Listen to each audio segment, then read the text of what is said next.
कुत्ता जो विदेश चला गया। लब्धप्रणाश। पंचतंत्र के तंत्र लब्धप्रणाश से ली गई ये कहानी एक कुत्ते की है जो भोजन की तलाश में अपनों को छोड़ परदेश चला जाता है।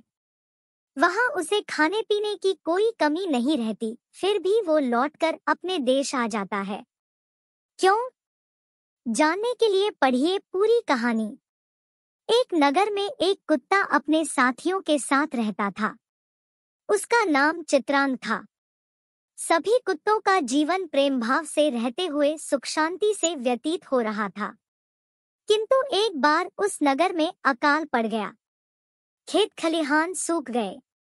अन्नजल की कमी हो गई। मनुष्य सहित जीव जंतु भूख प्यास से मरने लगे। इस स्थिति में चित्रांग दूसरे देश चला गया। दूसरे वहां उसे एक धनी स्त्री का घर मिला जो बहुत लापरवाह थी।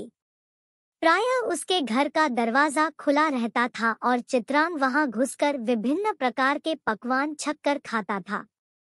भोजन की उसे वहां कोई समस्या नहीं थी, किंतु जब भी वह भोजन करके उस घर से बाहर निकलता तो गली के अन्य कुत्ते ईर्ष्यावश उस पर हमला कर देते और अपने नुकीले दांतों के वार से उसे घायल कर देते।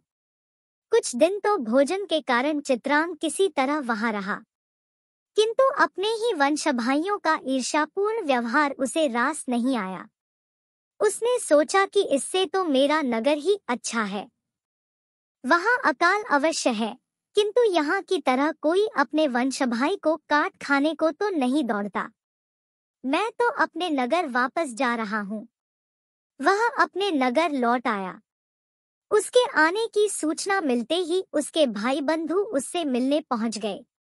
वे सभी विदेश के बारे में जानने को उत्सुक थे।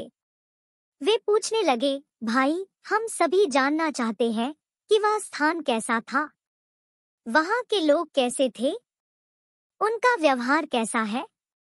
कैसा भोजन तुम वहां खाते थे? हमें पूरी बात विस्तार से बताओ। चित्रांग बोला, बंधुओं, उस नगर के बारे में तुम्हें क्या बताऊं? वहां स्त्रियां बहुत लापरवाह होती है। अपने घर के दरवाजे खुले छोड़ देती है, जिससे वहां आसानी से भोजन करने का अवसर मिल जाता है। किंतु वहां अपने वंश के लोग ही एक दूसरे के विरोधी हैं। वहां कोई मिलजुल कर नहीं रहता। इसलिए मैं वापस आ गया। सीख: स्थान वही अच्छा जहां लोग मिलजुल कर प्रेम से रहें। फ्रेंड्स, आपको Panchatantra short story in Hindi with moral कैसी लगी? आप अपने कमेंट्स के द्वारा हमें अवश्य बताएं। Dog who went abroad Panchatantra story in Hindi पसंद आने पर लाइक और शेयर करें। ऐसी ही और पंचतंत्र टेल्स इन हिंदी पढ़ने के लिए हमें सब्सक्राइब कर लें। थैंक्स।